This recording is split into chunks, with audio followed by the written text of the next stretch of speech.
Hey everyone, it's your girl Maddie here, aka Beaver Mosh, here today to talk to you about Månsken from Witchblade off of Dying Victims Productions.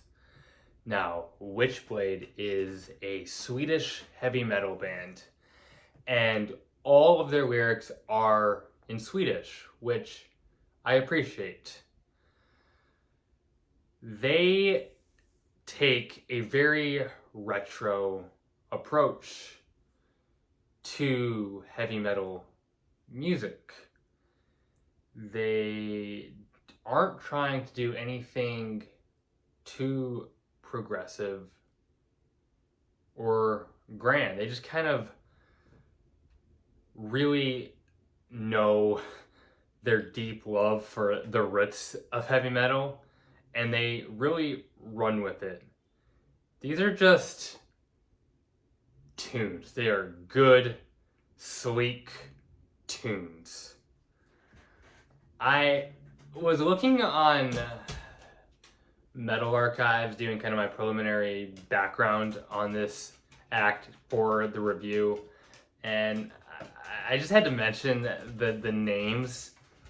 The three band members here, they go by the names of Witch Doctor, Witch Hunter, and Witch Lover, which is just good.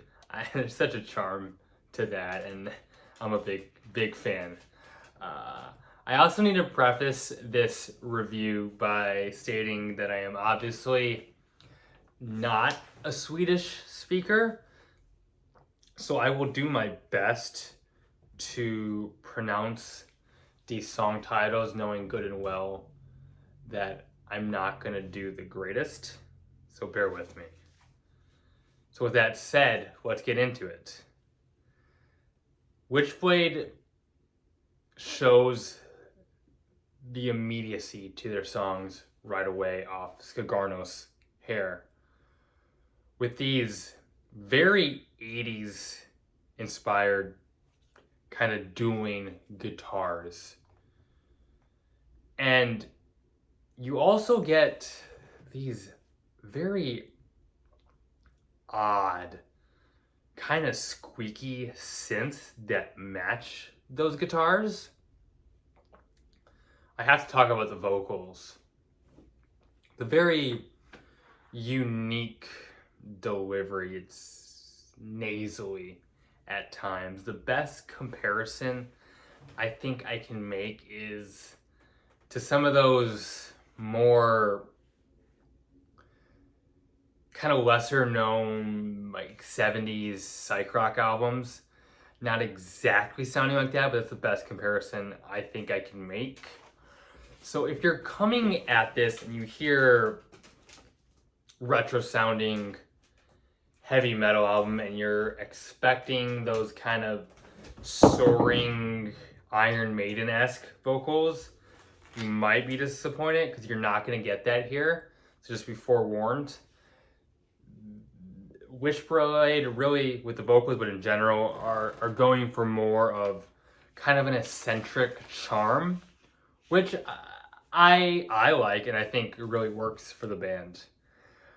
On the next track, which is the title track, the guitars are a bit crunchier, and you get these kind of sultry, more oddball leads, which I'm going to refrain myself from using this word too much, but is definitely a way to describe really the general mood of the album as a whole is eccentric. These guitars here are very eccentric. The next track, the Torna Comer, the drums really stand out. They play this very fast but straightforward beat that isn't really doing too much. And it just kind of injects a lot of energy into the track. Also in the chorus, you get these really cool harmonies that sound large and epic. You just kind of want to raise the horns too. It's just pure metal as hell, and I love it. I really enjoyed what they did with the vocals here in the chorus. Helvetica you get these very deep purple-esque kind of chugs with the guitars, and the vocals are a bit heavier, have a bit more of an aggressive edge, and in general, this is one of the heavier tracks on the album. But with that said, they really surprised me later on Helvetico with this quieter, really spacey section where you get these very proggy synths. The drums are really chimey, and the guitars do these strange kind of open chord passages, but all of this is there to introduce just a ripping solo, one of quite a few on this album. Viduntis Call, like I said, I'm doing my best with the pronunciations here. I love the swung guitar riffs that are played with a lot of attitude and intensity. And the vocals here come with a lot of snottiness. It's almost like the vocalist is being ironic and kind of being tongue-in-cheek with the singing here. Ritual, there's this really sweet galloping guitar riff, and the chorus is just strange. It's a very odd chorus, a chorus that I like, but it's different. And I don't really know what to compare it to or how to describe it other than it's odd in a good way. I appreciate the oddness of it. I also love what the drummer does on Ritual. Never seems to really leave the hi-hat, just kind of stays on the cymbals. Just every beat seems to be there, and it gives the track a noticeable brightness. Slavarnis Hamd, I believe, the closing track. The guitars are extra crisp on this one, and they rotate between these very sharp chord attacks and these very fidgety hammer-ons. The guitars here are very memorable without ever really doing too much or being too flashy. Just kind of flashy enough.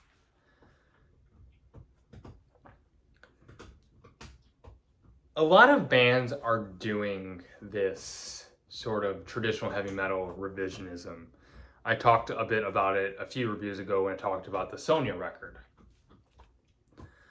But I think Witchblade stands out by how much they don't try to modernize the sound. This record really does not sound like a 2022 album. It sounds like it belongs in a different era. But also, I don't think it necessarily sounds like anything from the decade it sounds like it belongs in. And so I don't think this is just a kind of novelty retro act. It definitely has its own identity. I don't expect this album to necessarily blow anyone away. I don't think it necessarily has to or is really trying to. This is just a really solid, fun metal album without a lot of filler at all. It's a sleek 32 minutes full of really good songwriting, killer ripping leads, great riffs, Very intriguing vocals if that is something that sells you. And just an overall good package. It's put together well. There is an endearing campiness to it without overdoing it, which Wade really knew where that line was. And those are my thoughts. If you are a fan of classic heavy metal or hard rock, go ahead and check this out. I had a lot of fun with it and I enjoyed it. And I enjoyed that it's a record that doesn't really take itself seriously at all, but does really hone in on the craft and respects the roots of metal. Yeah, that's, like I said, all I have. You can follow me on Twitter. Link is in the bio of the YouTube page. Give this a like if you enjoyed. You would be so kind. If you want to see more of my reviews going forward and be notified, consider subscribing. I'd really appreciate that. If you listen to this record, tell me what you thought. Leave me any feedback as I continually improve as a reviewer on YouTube. Keep it metal. My name is Maddie, aka Beaver Mosh. Signing off.